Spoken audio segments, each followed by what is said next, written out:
you and your family are going broke right now, and you don't even know it. When the gold standard was set in place, the price of gold remained a constant $20.65 per ounce, and this price fluctuated only 1 penny over the years 1833 to 1890. That means that for 57 years, the US dollar was literally as good as gold. And that's how the United States currency was designed to be from the very beginning. The Constitution states that our currency was meant to be only gold and silver, to prevent exactly what's happening to the US dollar right now. From the years 1891 to 1930, the price of gold per ounce was still very stable. The low was $20.58 per ounce, and the high was $21.32. And this means that between the years of 1833 to 1930, for a total of 97 years, the price of gold changed in US dollars only 74 cents from top to bottom. Interestingly enough, the price of gold hit an all-time low during the Depression year of 1931.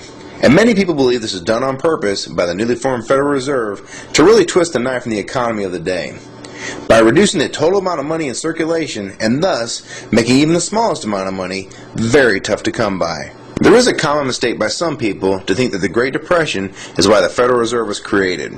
The truth is the Federal Reserve was in fact created in 1913, and this is well before the Great Depression. Since the Fed's creation, we've been slowly going off the gold standard, until finally, on August 15, 1971, President Nixon, one of the worst presidents in our country's short history, announced the United States would no longer redeem U.S. currency for gold. And this was the final step in abandoning the gold standard. What is important is to visually see the devaluation of the US dollar since we were taken off the gold standard. Keep in mind the price of gold really doesn't go up or move, it has historical value. It is extremely consistent.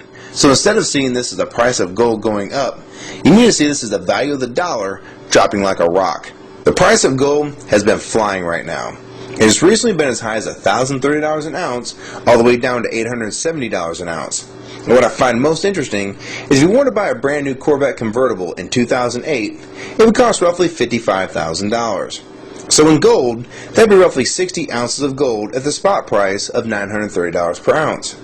So at the time when gold was $930, you could basically take 60 1-ounce gold coins, cash them in, and buy that very same car.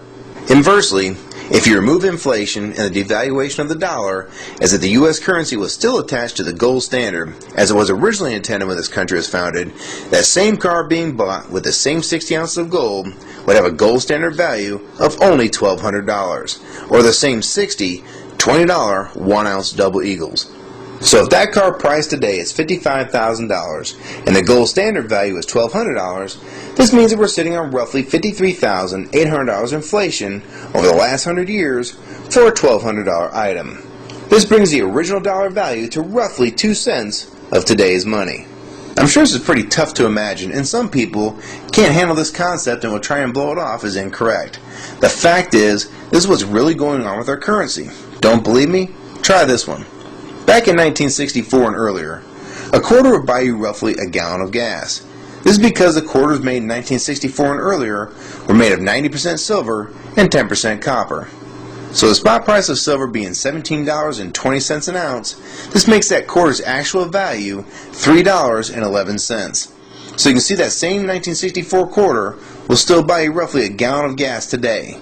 And in case you're wondering, it takes about 5.5 silver quarters to make up a full ounce of silver. This is a fact. The price of gold may fluctuate with the value of the dollar, but this doesn't change the fact that precious metals such as gold and silver have maintained their value throughout time. And the only thing that changes is the value of the currencies that are not tied to gold and silver.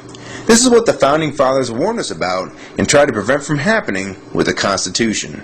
What people need to understand is that the excess printing of the United States currency is just another tax on the American people. It takes the value of the dollars that they have and makes them worth less in the long run. Meanwhile, you're still making roughly the same amount of money, yet the prices for everything from gas to milk are going up constantly, when in fact nothing is really going up in price. It's the dollar's actual value that's been dropping and not prices going up. I can't emphasize this enough. If you like this video and find it helpful, please rate it and share your comments on the subject, favorite it, and most importantly, please share this video with everyone you know. I can't tell you how important this is.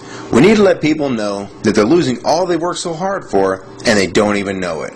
And only with your support and help can videos like this be seen by people that really need to see what's going on with their money and the economy of the United States. So please help support this channel and others like it.